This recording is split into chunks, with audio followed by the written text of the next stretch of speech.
ಚಲೋ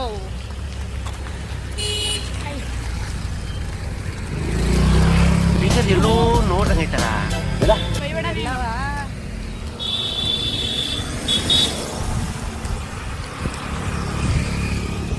ಮುಖ ನೀನು ಯಾವತ್ತಾದ್ರೂ ಕನ್ನಡಿ ನೋಡಿದ್ಯಾ? ಕಬಡ್ಡಿ ಆಡ್ತಾವ್ರು ನೋಡಿ ಫ್ರೆಂಡ್ಸ್. ಏನಂದೆ ಇನ್ನೊಂದ್ಸಲ ಇದೇನಿದೆ ಹಾಕ್ಯದ ಹೀಗೆ ಮಾತಾಡ್ಕೊಂಡು ಆಶಾನ್ ಸ್ಟೇಡಿಯಂಗೆ ಹೋದು ಫ್ರೆಂಡ್ಸ್. ನೋಡಿ ಎಲ್ಲರೂ ಯಾವ ಥರ ಕಬಡ್ಡಿ ಎಲ್ಲ ಗೇಮ್ಸು ಕೂಡ ಆಡ್ತಿರ್ತಾರೆ. ಈಗ ನಮ್ಮ ಸ್ನೇಹ ಅವ್ರು ಇಲ್ಲಿದ್ದಾರೆ. ಅವ್ರಿಗೊಂದು ಚಾಲೆಂಜ್ ಕೊಡ್ತಾ ಇದ್ದೀನಿ. ಚಾಲೆಂಜ್ ಅಕ್ಸೆಪ್ಟ್ ಮಾಡ್ತೀಯಾ? ಏನು ಚಾಲೆಂಜು ಅಂತ ಅಂದರೆ ಹೇಳ್ತೀನಿ ಬನ್ನಿ ಗೈಸ್, ಹಂಗೆ ಹೋಗೋಣ. ನೋಡಿ ಅವ್ರ ಜೊತೆ ಬೇಡ ಇಲ್ಲೇ ಅಲ್ಲಿ ಖೋಖೋ ನೋಡಿ ಫ್ರೆಂಡ್ಸ್, ಇವರು ಅಲ್ಲಿ ಖೋಖೋ ಆಡ್ತಿಲ್ಲ. ಅಲ್ಲೆಲ್ಲ ಹುಡುಗರು ಇದಾರಲ್ಲ, ದೊಡ್ಡ ದೊಡ್ಡ ಅಣ್ಣ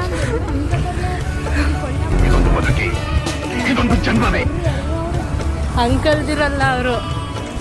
ಇನ್ನೇನು ಯಾವುದಿಲ್ಲ. ನೋಡಿ ಸ್ಟೇಡಿಯಂ ಹತ್ರ ಇಲ್ಲಿ ಖೋಖೋ ಆಡ್ತಿದ್ದಾರೆ. ಸ್ನೇಹ ಈಗ ಹೋಗಿ ಅವ್ರ ಜೊತೆ ಖೋಖೋ ಆಡು. ಒಂದು 5 ನಿಮಿಷನಾರು ಆಡಬೇಕು. ಯಾಕೆ ಆಟತಿಲ್ಲ ನೀನು ಹೋಗ್ಬಿಟ್ಟು ಅವ್ರ ಥರನೇ ಮಾಡಬೇಕು. ಹೋಗು ಬೇಗ ಸ್ಟಾರ್ಟ್ ಮಾಡಿದಾರಲ್ಲ ಅವರು. ಹುಡ್ಗಿರನ್ ಕೇಳು. ನಾನು ಕೇಳೋದಲ್ಲ, ನೀನು ಕೇಳು. ನಾನು ಜಾಯ್ನ್ ಆಗ್ಲಾ ಅಂತ ಅಂದು. ಒಂದ್ ರೌಂಡ್ ಓಡೋದು ರೀತನ್ ಜೊತೆ ಒಂದ್ ರೌಂಡ್ ಓಡೋದು ಕಾಂಪಿಟೇಷನ್. ಅಂತೂ ಇಂತೂ ಫ್ರೆಂಡ್ಸ್ 3 ರೌಂಡ್ ಓಡಿಸ್ದೆ. ಓಡ್ಬಿಟ್ಟು ಶಿಸ್ತಾಗ ಹಾಸ್ಟೆಲಿಗೆ ಬಂದು ಫ್ರೆಂಡ್ಸ್. ಹಾಸ್ಟೆಲಿಗೆ ಬಂದು ಒಂದು ವಿಡಿಯೋ ಮಾಡಿಸಿದ್ನಿ ನೋಡಿ ಹೇಗಿದೆ ಅಂತ.